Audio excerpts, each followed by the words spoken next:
Praise the Lord. खुदावंद यीशु मसीह के महान और जीवित और जलाली नाम में आप सबको प्यार भरी जय मसीह की। खुदावंद के प्यारे लोगों, आज हम परमेश्वर के दास अपोस्टल अंकुर निर्मला जी से बाइबल को लेकर कुछ गहरे वचनों का प्रकाशन पाएंगे और मुझे पूरा विश्वास है जो कोई इस वीडियो को पूरा ध्यान से सुनेगा उसका जीवन सेम नहीं रहेगा। सो मैं आप सब लोगों से निवेदन करती हूँ कि कृपया आप सब लोग इस वीडियो को पूरा सुने ताकि परमेश्वर पिता आप सब लोगों को बहुतायत से आशीष और बरकत दे। So listen carefully. God bless you. Yeshu Masih का लहू हमारे लिए क्या करता है? वो हमें धर्मी बनाता है, हमें पवित्र बनाता है, हमें माफ करता है, परमेश्वर के साथ मिलाता है। ये एक वाचा का लहू है। परमेश्वर हमारे साथ वाचा बांधता है, मेरे लिए दया को मांगता है। परमेश्वर का लहू, हाबिल का लहू अपने लिए न्याय मांग रहा था, लेकिन जीसस क्राइस्ट का लहू जब बहा वो मेरे लिए दया को मांग रहा है कि इन लोगों के ऊपर दया कर, क्योंकि मैं इनके लिए बहा हूं। यीशु का लहू कहता है कि मैं बहा हूं, इन लोगों के ऊपर दया कर। तो वो हमेशा हमारे लिए दया को मांग रहा है। जीसस क्राइस्ट का जो लहू था वो किस किस जगह से परमेश्वर से बहा और उसका रीजन क्या था? लूका 22 उसकी 32 से 34, मत्ती 26 की 28 आयत, यूहन्ना 19 उसकी 34 और यशाया 50 उसकी 6 आयत। पहला लहू जो परमेश्वर के बदन से बहा वो था उसके माथे का लहू, क्योंकि वचन इस प्रकार कहता है कि जब वो गतसमनी बाग में था तो बाइबल कहती है कि परमेश्वर जब बहुत ही इंटेंस प्रेयर कर रहे थे, वो प्रेयर इतनी इंटेंस थी और इतनी ज्यादा कठिन थी और इतनी ज्यादा उसमें वो सम्मिलित हो गए थे कि बाइबल कहती है कि परमेश्वर के ब्लड वेसल से, उसकी जो नाड़ियां थी उसमें से लहू निकलकर उसके पसीने के साथ मिलकर माथे से टपक रहा था। वो पहला लहू था जो परमेश्वर ने बहाया था। माथे से जो लहू बहा उसका मतलब क्या है? उसका मतलब यह है कि इंसान जो था, आदम जो था, अपनी इच्छा को, अपनी विल को परमेश्वर के सामने समर्पित नहीं कर पाया, इसलिए उसने शैतान के सामने घुटने टेक दिए थे और उसकी पत्नी ने वो फल खाया जो वर्जित था और उसके बाद अपने पति को खाने के लिए भी बोला। और जब शैतान ने इंसान को गिरा दिया और उसने अपनी इच्छा को परमेश्वर के सामने नहीं बल्कि शैतान के सामने समर्पित कर दिया, इसलिए जब उस माथे से परमेश्वर का ब्लड निकला तो वो इसलिए था कि जब इस ब्लड के ऊपर विश्वास किया जाएगा तो इंसान अपनी इच्छा को परमेश्वर को सौंप देगा और परमेश्वर के सामने समर्पित हो जाएगा और शैतान का उसके ऊपर से सारा अधिकार मिट जाएगा। कितने मेरी बातों को समझ रहे हैं कि वो अपनी विल को परमेश्वर के सामने रख देगा।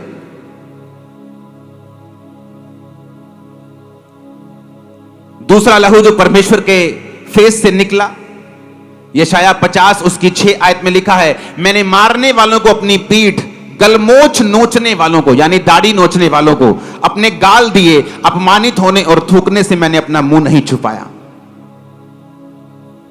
जो दूसरा लहू परमेश्वर के बॉडी से निकला वो था कि जब परमेश्वर को थप्पड़ मारे जा रहे थे, जब परमेश्वर को लेके गए और उसके गाल नोचे जा रहे थे और उसकी दाढ़ी नोची जा रही थी, जब उसकी दाढ़ी को नोचा जा रहा था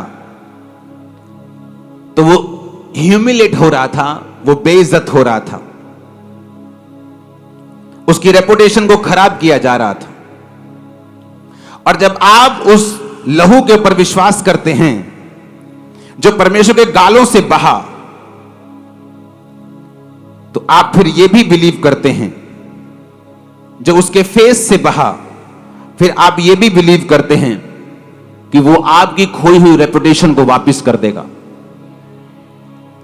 आपकी कर्जे ने रेपुटेशन खराब कर दी, आपकी पास्ट लाइफ ने आपकी रेपुटेशन खराब कर दी, आपका नाम खराब कर दिया, आपको बेइज्जत हुआ, आपकी लाइफ में बेइज्जती ही बेइज्जती रही, रिजेक्शन ही रिजेक्शन रही।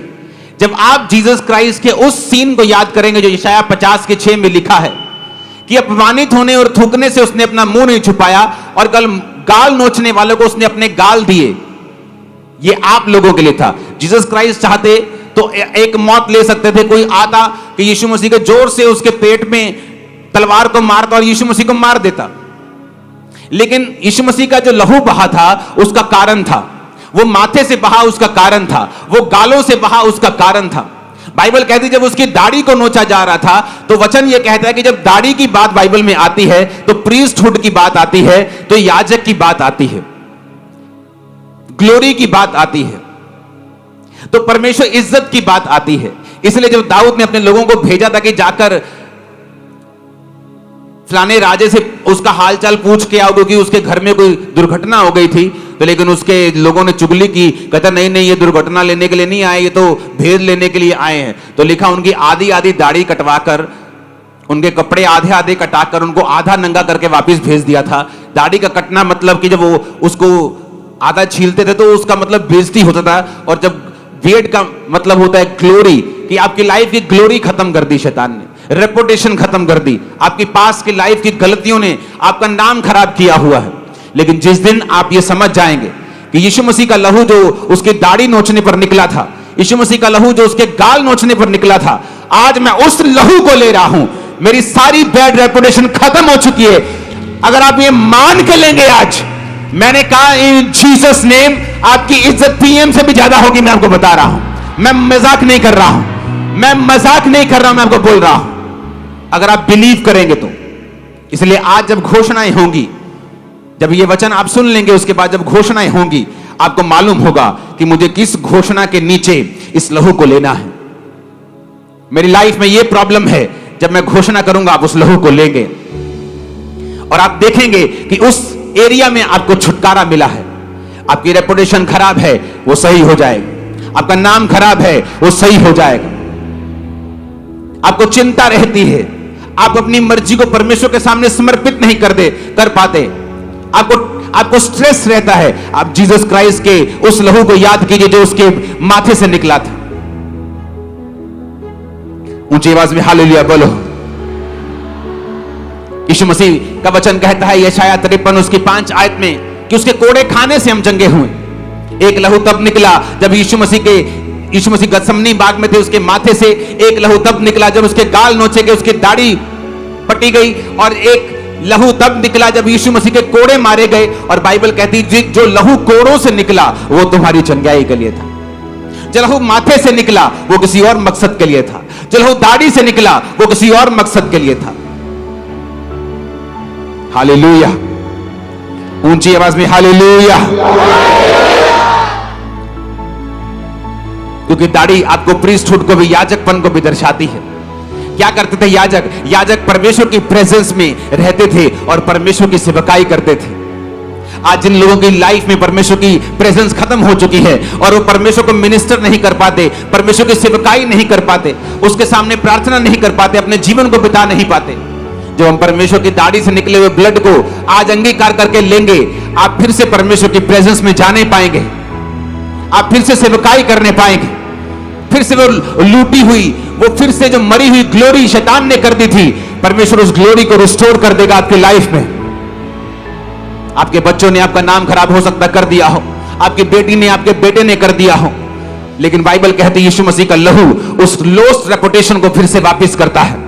जब आप परमेश्वर के ब्लड को पुकारेंगे कि खुदावन तेरा वो लहू जो तेरे गालों से निकला और दाढ़ी से निकला, जिसने मेरी रेपुटेशन के लिए निकला, आज मैं उस लहू को लेता हूं। आप देखेंगे क्या होता है। चाहे आपके बच्चे को परमेश्वर को चेंज करना पड़े, चाहे आपकी बेटी को चेंज करना पड़े, आपके पति के दिमाग को बदलना पड़े, वो करेगा और आपकी रेपुटेशन को सेम नहीं रखेगा। आज से लाइफ चेंज नहीं है, तुम ऑलरेडी बदल चुके हो ब्लेसिंग के नीचे। Hallelujah, hallelujah. इसलिए शायद 53 उसकी 5 में लिखा है, इसलिए उसी कोड़े खाने से हम चंगे हुए हैं। हमारे अपराधों के कारण वो घायल किया गया, हमारे धर्म के कामों के कारण कुचला गया, हमारी शांति के लिए उस पर ताड़ना पड़ी कि उसके कोड़े खाने से हम चंगे हो जाएं। उसके कोड़े खाने से भी ब्लड निकला, जो ब्लड उसके कोड़ों से निकला वो हमारी हीलिंग के लिए था। वो हीलिंग जो मुझे मिली, वो हीलिंग जो जलंधर के सबसे पहले डॉक्टर्स भी नहीं कर पाए थे।